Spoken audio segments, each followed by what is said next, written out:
The Great Wall was directed by Zhang Yimou. I know I'm saying it wrong, so I apologize in advance. This is a fiction movie about how and why the Great Wall was created. Zhang is actually mostly known for the films House of Flying Dragons and Heroes, and he is a visionary director who really makes a pretty picture, guys.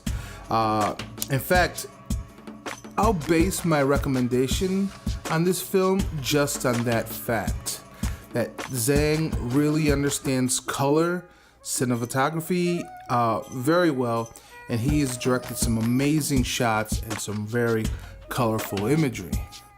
The army soldiers are broken down into these classes, and they're associated, they're broken down by color in these classes and associated with an animal. So like the archers wore red and they're modeled after like a sparrow or a hawk. Another group, the females are blue and they're crane, and they kind of do this flying thing. So if you're into stylish, epic, martial arts films like Once Upon a Time in China or The Red Cliff, then you'll actually enjoy this movie. So let me talk a little bit about this character. I'm just doing some concept drawing here. One of my characters, the story that I'm working on, and I thought it would be kind of cool because it follows a similar path as this movie. Basically, this story that I'm writing and drawing is like Mad Max meets Kung Fu, and he's a child. He looks just like Aang. I know. But don't worry, I'm gonna be changing those things.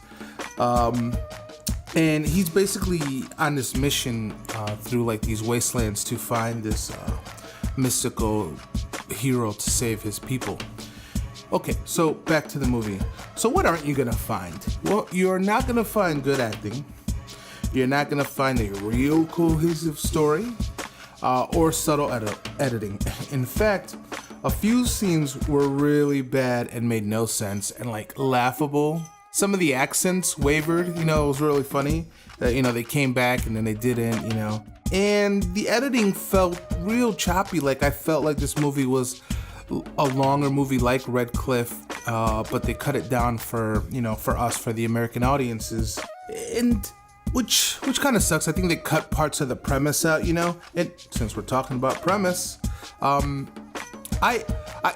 overall, I have a positive review about this movie. I really liked it because I personally like when movies mix in real life with fiction, I grew up on movies like Big Trouble in Little China, The Mummy, Stargate.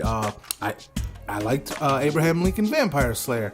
And not all those are great movies, but I like the mix of historical events, people, or location mixed with like the endless realm of a writer's imagination. Like I like combining those two things, and I do that with my own personal stories all the time.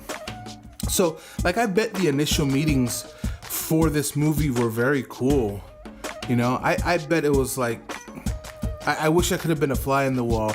Because it's like, these giant monsters are attacking China, but they built the Great Wall to protect the people, And like, and then they'll use martial arts and stuff to fend it off. I'm like, all right, I'm down for that movie. That's interesting premise. Let's go with it, And this movie is actually China's biggest film to date. It has a really large budget. And I actually think it's their attempt to break into our market, so they're developing their own version of Hollywood. And this is them, reaching out into the international market. And that's why you have an actor like Matt Damon on board of this project, because they're going to need those American faces for us, just how we use Asian actors so we can enter their market in movies. Like Independence Day was, resurgence. That one had a bunch of, had a few Asian actors, and I talked about it in the past, that we're going to be destroying Hong Kong and China all the time in disaster movies now, because that is the market where we are entering. So this is kind of the reversal. So the Chinese are breaking into the international market, and there's a little bit of propaganda in this film. And it's funny, for this being such a bad good bad movie, bad good movie. There's a little bit of subtext, and I love subtext in my movies. I really do. I like peeling the layers and seeing what's really there. Like this film, it looks like it's just a typical whitewashing, the white man saves the day film, you know, but really it's about the Chinese culture and, you know, how their honor and their gracefulness and beautifulness, and they're willing to sacrifice themselves for the greater good. It kind of rubs off on this dirty European, you know, Matt Damon, and he changes his ways because of it. So I liked that reversal, you know, and then the movie didn't, you know, there were some tropes that I expected to see in this movie that I thought were just obligated to be here. And I'd already forgiven them, which is bad, right? Because I said no expectations, just enjoy what's in front of you. But even I went in there with like, all right, this is gonna happen in this, so that's fine. I'm gonna forgive you anyway because you have a cool idea of monsters versus kung fu. I'm down. But actually, it didn't do that. It, you know, changed some things. The female lead was fantastic. She was actually better than Matt Damon and super beautiful on the screen, so I was really happy.